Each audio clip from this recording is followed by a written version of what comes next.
Gentlemen and ladies, welcome to the back of this teardown lab. Today's gadget is one I've searched and researched high and low for, so you don't have to. If you want one of these, just click on the link down below and I'll link to Amazon and if I can find it on eBay. Either way, it's lithium metal battery. Caution, do not load it.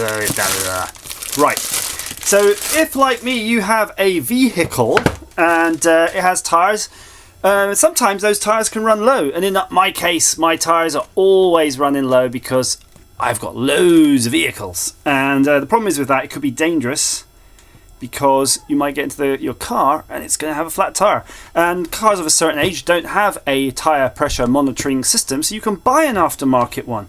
So this is real good for maybe the significant other in your life who has a car who just never checks their pressure. But I'll show you how it works. It's super easy and super cool, and they're way smaller than you think. When you look at this, it's tiny, right? It's so tiny. I'll just get out all the bits. You don't really need to see what's in the box, so we'll just get out the bits. There's instructions, by the way. Keep hold of those because you'll probably need to know. There might be a calibration procedure, but let's just dart ahead. So these are air valves. So I don't have a valve to show you.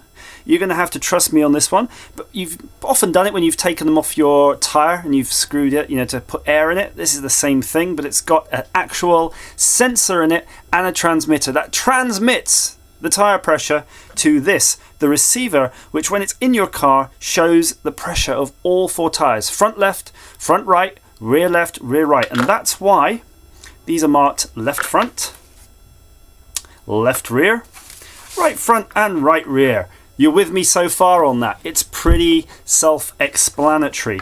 This kit retails, I think, around £35 or thereabouts. It's okay, the cost of maybe a third of a tank of gas if you're in the US, or a tank of petrol or diesel in the UK. Now, the only thing that differs on these in fitting compared to regular ones is you've got this toolkit. And I'll just show you how that works. Actually, I've also noticed there's a kind of an O-ring in there, which I don't know how that works. So let's have a look real quick, see if there's a picture. Oh, by the way, there's a picture of the screen, because I'm not going to go out and fit these, because frankly, well, I am going to go out and fit these, but I'm not going to drag a camera out, because frankly, it's too hot today. But this has this thing where there's a threshold and it'll flash an alert on the screen. Maybe it'll beep or something like that when the pressure's low. That's awesome. That's all you need half the time. Still trying to find this. So you've got the installation book and you've got the monitoring system book. So that's the book for that thing. Right.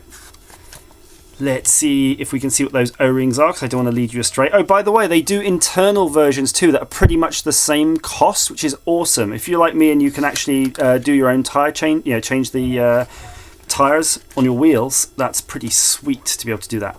Right, okay, so those O-rings look like replacements seals for the batteries that are in these. So that's something we probably don't have to worry about right now.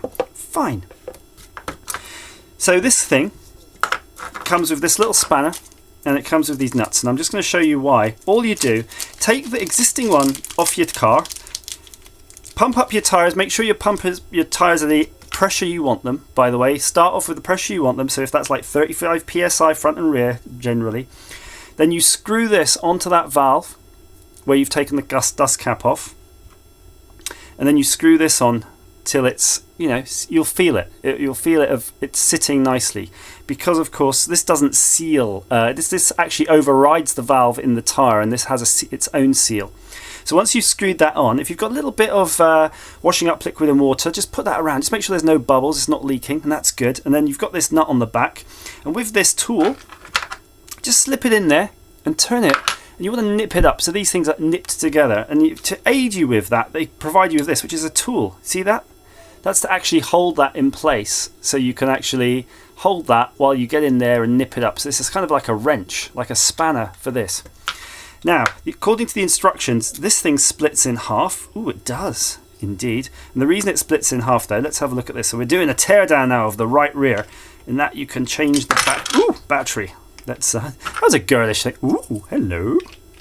So we're just going to do that side by side. Look at that's quite cute. Oh, it does do it. Nice. I always wondered how these kind of work. So there's probably a battery in here, and I think once there's an accelerometer or something, once it starts whizzing around, it'll make contact and things like that. But there you go, that's cute. That's the whole thing right in there. I'm not gonna really go any further because I want to use this. I don't think there's just going to be a small pressure chip in there, pressure sensor, and then I'm guessing just a little Bluetooth or something, or 2.4 wireless. Is that gigs? 2.4 gigs or something. Anyway, or is it 440 megs? Who knows?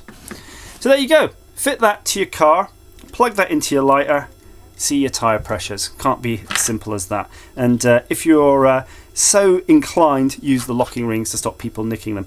Then the reason you kind of want to do that, and it's a bit odd, there's something a little bit odd in all of these, is that although you can buy all of these, this whole kit for say, 35 quid or whatever it is.